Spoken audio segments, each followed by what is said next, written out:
The cold autumn wind howled through the valley, carrying with it the smell of pine and a bitter hint of loneliness that Kane Thornton knew all too well. For 3 years, he had wandered the Montana Territory, drifting from one cattle drive to another, never finding a place to call home. His weathered hands gripped the reins of his chestnut mare as they approached the abandoned cabin nestled against the mountainside, its chimney standing like a silent sentinel against the darkening sky of 1879. Kane dismounted, his boots crunching on the fallen leaves that carpeted the ground. The day's ride had been long, and the approaching storm promised a miserable night unless he found shelter. The cabin appeared sturdy enough, though clearly uninhabited for some time. The door creaked open beneath his touch, revealing a simple interior: a stone fireplace, a rough-hewn table, and not much else. "This cabin is empty," he muttered to himself, removing his hat and running a hand through his dark hair, streaked with early gray despite his 30 years. "Not anymore," came a soft yet determined voice from behind him. Kane spun around, hand instinctively reaching for the revolver at his hip. Standing in the doorway was a woman he hadn't noticed approaching. She was tall and slender, with auburn hair loosely gathered at her nape, and eyes that reminded him of summer sage. She carried a well-worn leather satchel and a rifle that looked almost too heavy for her frame, yet she held it with practiced ease. "Madam," Kane said, removing his hand from his weapon and tipping his hat instead. "I didn't mean to intrude, just looking for shelter from the coming storm." The woman stepped inside, closing the door behind her. "As am I." She set her rifle against the wall but kept it within reach. "Grace Zimmer," she offered, though her eyes remained cautious. "Kane Thornton," he replied. "I'll be on my way if this is your property." Grace shook her head, setting down her satchel. "It's not. Belonged to an old trapper named Wilkins. Died last winter from what I heard in town." She glanced around the cabin. "I've been tracking through these parts. Plan to stay here until the weather clears." Kane nodded, understanding her situation all too well. "Storm's coming fast. Would be foolish for either of us to leave now." He gestured to the fireplace. "I can get a fire going if you've no objection to sharing the shelter. I'll be no trouble to you, Miss Zimmer." Grace studied him carefully before nodding. "Very well, Mr. Thornton. I suppose these mountains don't care much about propriety." As Kane gathered wood from the small pile by the fireplace, he couldn't help but wonder what brought a woman like Grace Zimmer to this remote cabin alone. She moved with purpose, arranging her few belongings with efficiency, occasionally casting glances his way that suggested she was wondering the same about him. The fire caught quickly, casting dancing shadows across the cabin walls. Outside, the first heavy drops of rain began to fall, punctuated by distant thunder. Kane unsaddled his horse and brought his bedroll inside, placing it as far from Grace's chosen corner as the small cabin would allow. "You're a long way from anywhere," Kane observed as he set a pot of coffee to boil over the fire. Grace removed her coat, revealing a practical dress of deep blue. "I could say the same about you." Her tone wasn't unfriendly, just cautious. "Most men in these parts travel in groups or stay close to the ranches." "Never been much for crowds," Kane replied, measuring coffee grounds into the pot, "or staying in one place too long." "A drifter, then," Kane shrugged. "Suppose that's as good a word as any."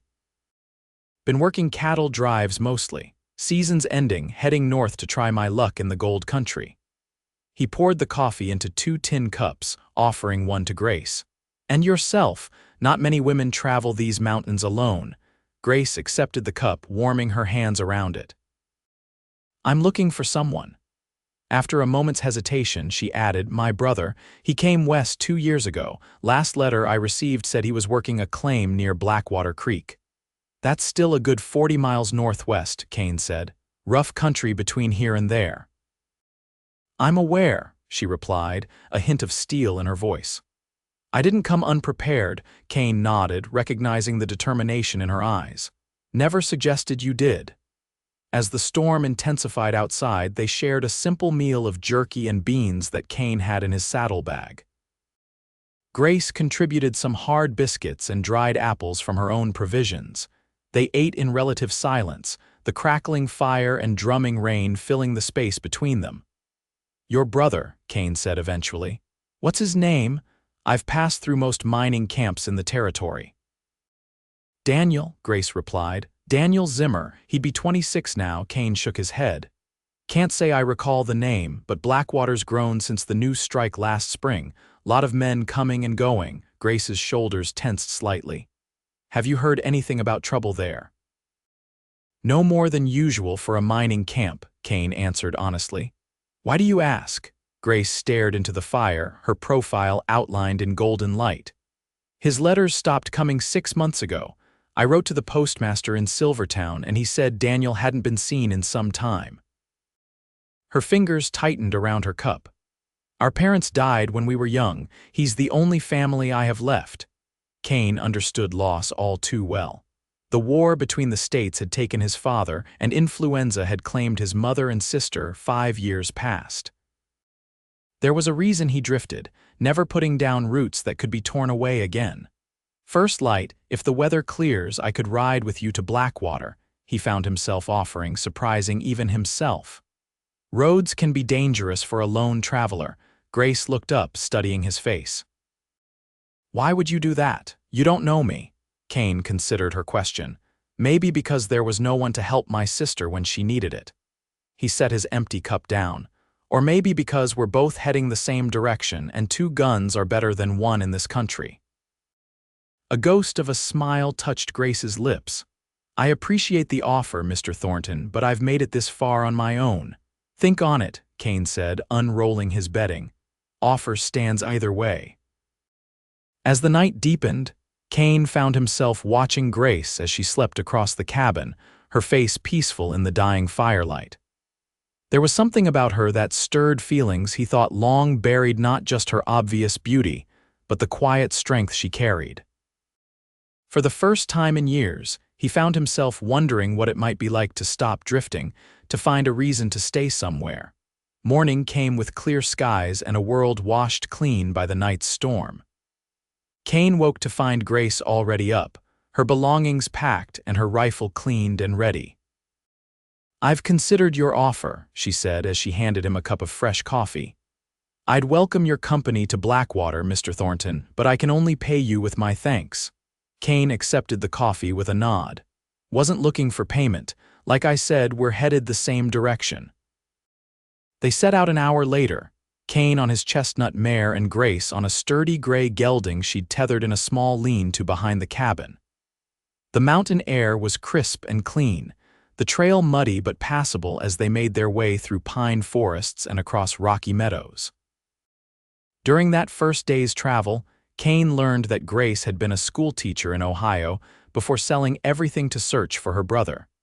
She spoke with passion about books and ideas, revealing an education that far surpassed his own limited schooling. "What made you come west?" she asked as they stopped to rest the horses beside a clear mountain stream. Kane watched an eagle soaring overhead before answering. "After the war, home didn't feel like home anymore. Too many ghosts." He dipped his bandana in the cool water and wiped his face. "Out here, a man is judged by what he can do, not where he comes from or what side he fought on." "And what can you do, Mr. Thornton?" There was genuine curiosity in her voice. "Break horses, herd cattle, shoot straight enough," he replied with a slight smile. "Read the weather and the land." "Nothing that would impress a schoolteacher, I expect." Grace's expression softened. "Those are valuable skills in this country, more practical than knowing Greek mythology or algebra." "Reckon every skill has its place," Kane replied, finding himself enjoying their conversation more than he had expected. "Though I can't say I've ever needed to know either of those things." That night they made camp in a sheltered grove. Kane built a small fire while Grace prepared a stew from rabbit he'd shot during the day's ride. As they ate, she told him more about Daniel, how he'd always dreamed of adventure and fortune, how he'd promised to send for her once he struck it rich. "He was always the dreamer," she said, her voice warm with affection. "I was the practical one, until now, I suppose." takes courage to leave everything behind, Kane observed. Most folks talk about adventure but never take the chance. Grace looked at him across the fire. Is that why you keep moving? For the adventure? Kane considered her question. Maybe at first, now it's just what I know. He prodded the fire with a stick. Never found a reason compelling enough to stop. Their eyes met briefly, and something unspoken passed between them, a recognition, perhaps, of kindred spirits, despite their different paths. The next day brought them to rougher terrain as they began the ascent into the mountains that separated them from Blackwater Creek. By mid-afternoon, dark clouds had gathered, threatening another storm. There's an old line shack about 2 miles ahead, Kane said, eyeing the sky. Used to belong to the Rocking T Ranch before they sold out, should still be standing. They pushed on, reaching the small shack just as the first lightning split the sky. It was more primitive than the cabin they'd shared 2 nights before, just a single room with a narrow bunk, a rusted stove, and little else. But it was dry, and the roof appeared sound. As Kane tended to the horses in the lean-to, Grace got a fire started in the stove. The confined space felt intimate, almost too much so as they moved around each other, preparing for the night. "I never thanked you properly," Grace said as they shared the last of their jerky. "For accompanying me. It's been comforting, not making this journey alone," Kane nodded, unexpectedly touched by her words. "It's been good to have company for a change." The storm raged outside, wind howling through the cracks in the walls. Despite the weather, Kane found himself wishing the journey to Blackwater would take longer. There was something about Grace Zimmer that awakened feelings he'd long forgotten or perhaps never truly known. As if reading his thoughts, Grace moved to sit beside him on the rough wooden bench. "Tell me about your life before the drifting," she said softly. "You mentioned a sister." Kane rarely spoke of his past, but with Grace, the words came easier than expected. He told her about growing up on a small farm in Kentucky, about joining the Union Army at 18, about returning to find everything changed. He spoke of his sister Abigail, just 16 when the fever took her, and how he'd buried her beside their mother on a cold October morning before selling the farm and heading west. "I'm sorry," Grace said when he finished, her hand resting lightly on his arm, "to lose everyone like that." "It was a long time ago," Kane replied, though the warmth of her touch stirred something in him that made the past feel less distant. "Is that why you never settled anywhere?" she asked. Fear of losing again, the question struck closer to truth than he was comfortable with. "Maybe," he admitted. "Or maybe I just never found a place worth staying for." Their eyes met, and for a moment Kane was certain she could see right through him, through the layers of stoicism and solitude to the loneliness beneath. Without thinking, he reached up to brush a strand of hair from her face. Grace didn't pull away. Instead, she leaned slightly into his touch, her eyes holding his.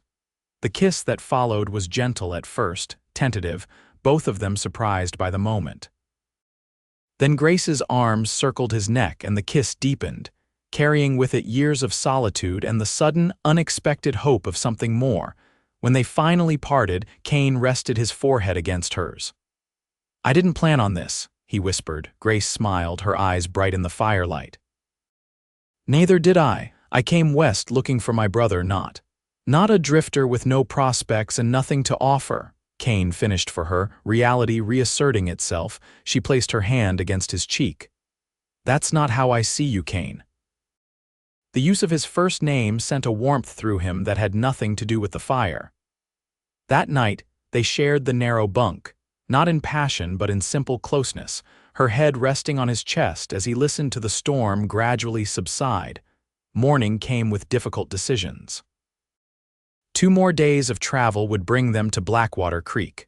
What would happen then? Kane had no illusions about himself. He was a man with no home, no future to speak of. What could he possibly offer someone like Grace?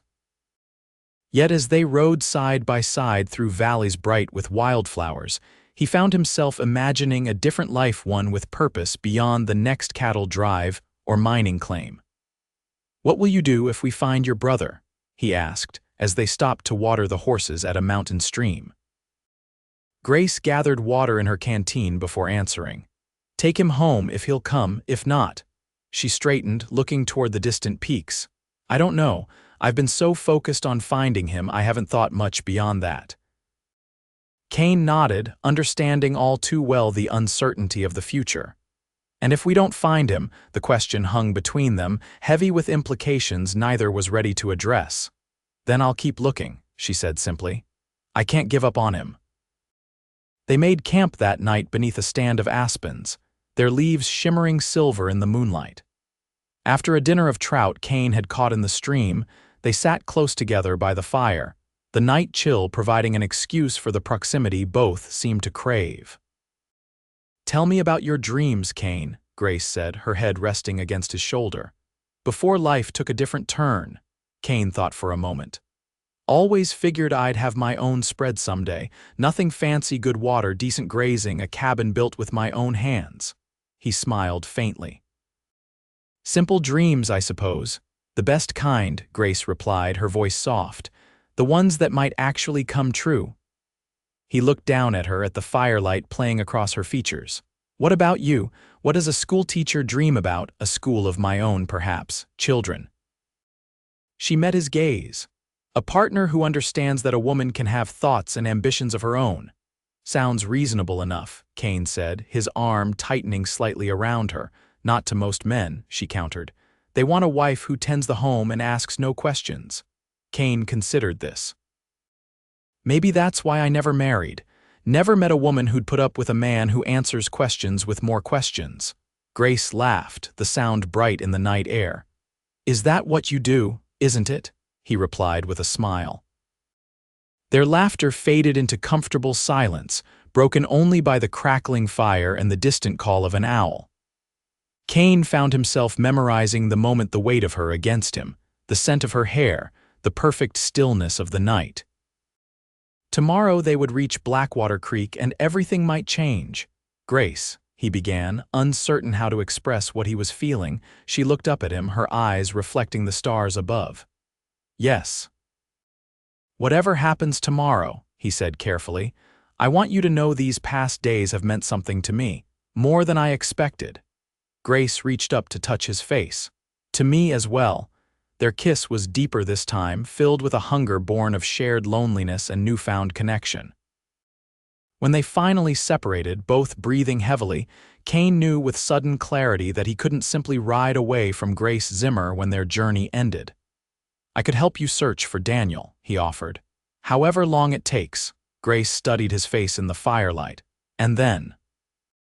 The question laid bare the uncertainty of their situation. Kane had no easy answer, but for the first time in years he wanted to find one. "Then we figure it out," he said. "Together, if that's what you want." Her smile was answer enough.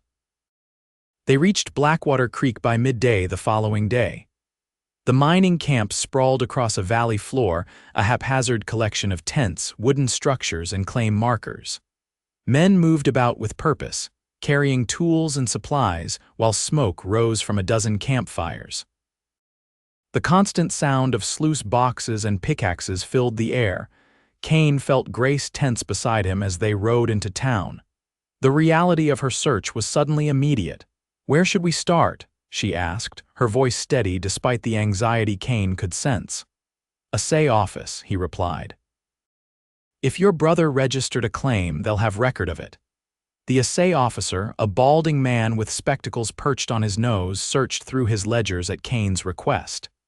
"Zimmer, you say? Daniel Zimmer?" Grace stepped forward. "Yes, he would have arrived about 2 years ago." The man nodded slowly.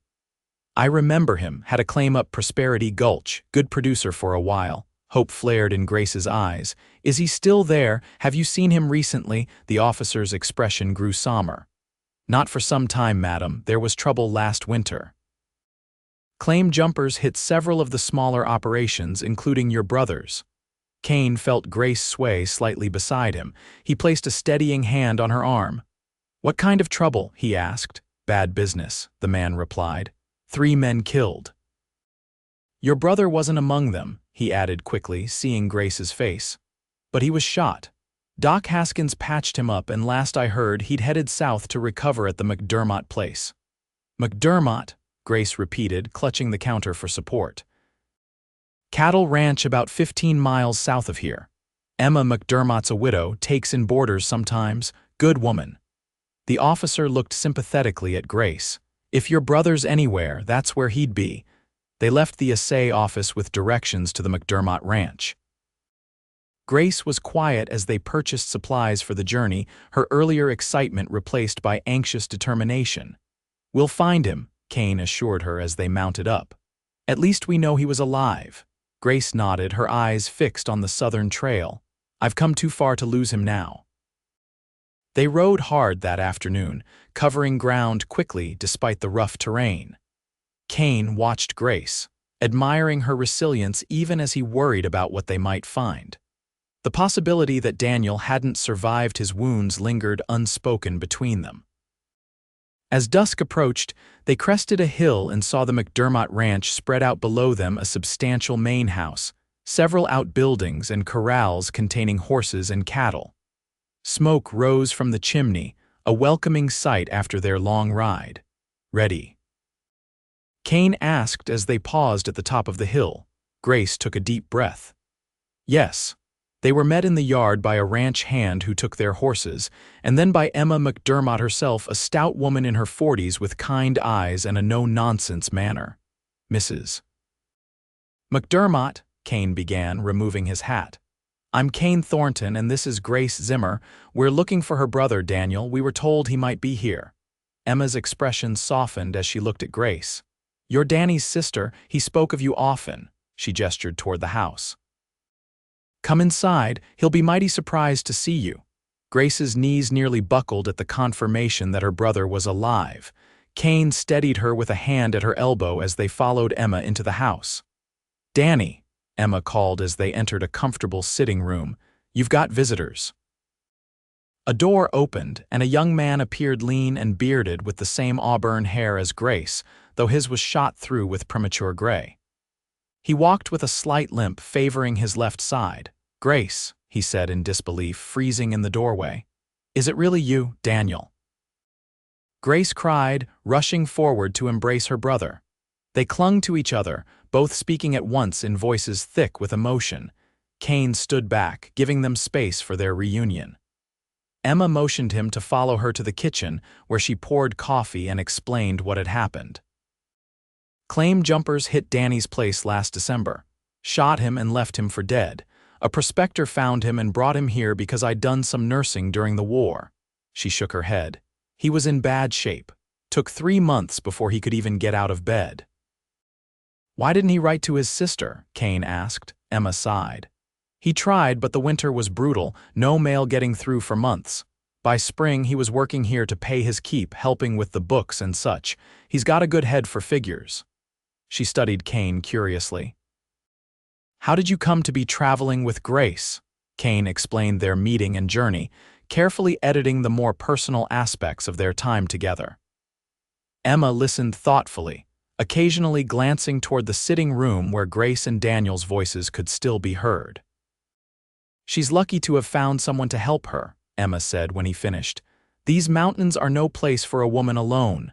Kane thought of Grace's determination, her courage in the face of uncertainty. She would have managed, he said with quiet conviction, but I'm glad I was there. Later that evening, after a hearty meal prepared by Emma, Grace found Kane on the porch, staring at the stars scattered across the vast Montana sky. Daniel's going to be fine, she said, joining him at the railing. His leg will always trouble him, but otherwise he's recovering well. She hesitated. Emma's offered him a permanent position managing the ranch books, and, she smiled, I think there might be something developing between them despite the age difference. Kane raised an eyebrow. Your brother and Mrs. McDermott? Grace nodded. She's been alone since her husband died 5 years ago. Daniel speaks very highly of her. She looked out at the darkened landscape. He's not coming back east. He says this is his home now. Kane absorbed this information. And what about you? Will you go back alone? Grace turned to face him, her expression serious. That depends. On what? on whether there's a reason to stay. Her eyes held his, unflinching in the moonlight. Kane took a deep breath. For years, he'd avoided attachments, convinced that loss was the inevitable outcome of caring too deeply. But standing there with Grace, he realized that some risks were worth taking.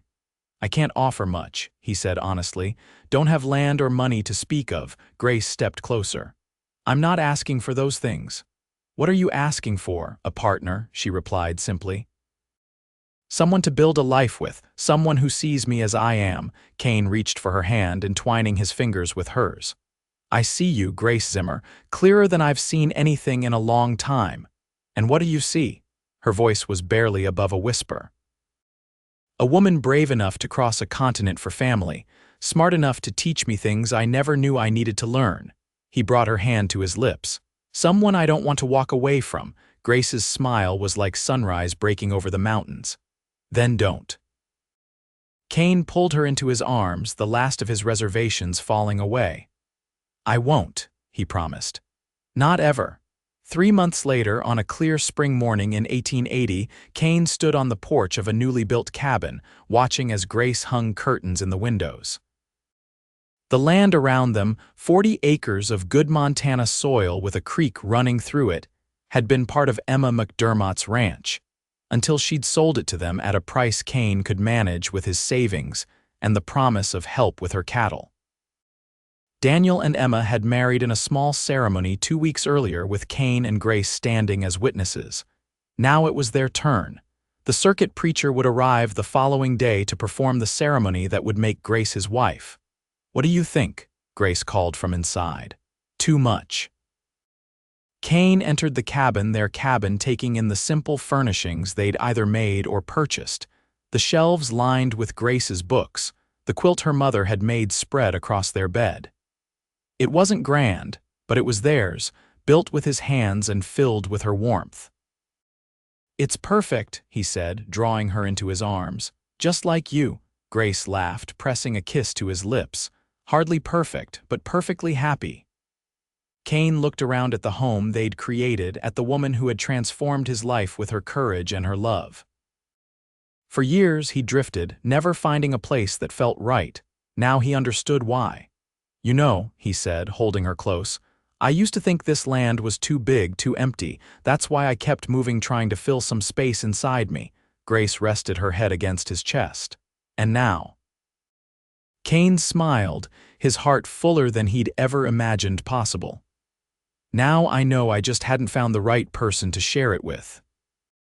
Outside, the Montana sky stretched endlessly blue above their small cabin, no longer empty, but filled with promise and the love of 2 people who had found, against all odds, exactly where they belonged.